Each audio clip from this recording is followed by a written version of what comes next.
Ministry of Labour and Employment can be very tasking. What should we be expecting from you? You expect that we are going to bring legislative experience to bear, looking at the labor laws, and to make sure that there are no infractions anymore. Because over the years, I've had this experience that it's not about churning out laws, it's about implementation. So you're going to see implementation of Nigerian laws that have been passed over the years, starting from the quota system that has made our youth to be outside employment, because most people come here, float their company, they bring their people and they employ their people, and their people are not checking them. And so we are going to ask for our quota system. Look at our quota system and ask for our quota for our Nigerian youth, because basically we are going to make sure that our youth are removed from the forest and from the streets. And so that's what I expect to do. The cabinet is being formed at a time there is agitation because of the removal of subsidy and the consequences. How does that come to you? Do you feel like you're inheriting a more tasking role at this time? And what would you do to ensure that the shelved protest recently does not resurface? The truth of the matter is that, like people are asking, why you remove subsidy now? The answer and question to it is that when? We've been postponing the evil day. So let's deal with it. We must take Panadol or paracetamol for her headache. And if you don't treat it, then it has to, maybe it will cause something more severe. And so having said that, I believe that the hardship is here, and the president is making sure that he alleviates or even remove it completely. And that's why this crop of ministers have come to place. Like the president said, oh, he's the driver, we are conductors, all Nigerians are passengers. So what it simply means, there's no person on either side. We are on the same boat and we must find a solution.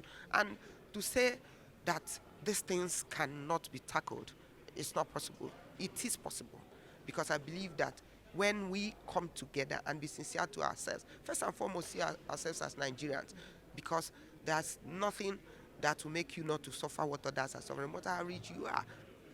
You go to the same market, when there's no NEPA, it affects you. The road is bad, you must drive the road.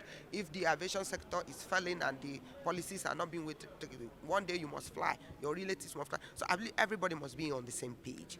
And once we are that and we are sincere, and then take on the conversation and then begin to implement policies of government, because it's not even about sitting down in the office and yawning out policies. You must be ready to get down to the grassroots and begin to work, because once the grassroots is been taken care of, the poor amongst us, and then things are better, and then it's going to reduce insecurity, it's going to reduce a lot of pains. There's no innovation, or there's no gain without pain. And so once we know this from ab initio, from beginning, that of course that opportunity of serve is not an opportunity to amass wealth. And I believe there's no even wealth now. So everybody has to remove your sleeves, tie your belt, and begin to feel the pains of Nigeria. In that way, you're going to start to implement the policies that every time our policies are so good, but the implementation is the problem. I believe that this cabinet, every one of us has to get down to the ground and begin to implement the policies that are under your ministry.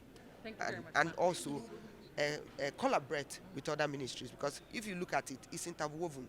If somebody in trade and investment start to do well, it will create employment, which is under labor. You understand? If somebody under a gas start to do well, it will increase productivity, and then it will reduce the cost in gas sector.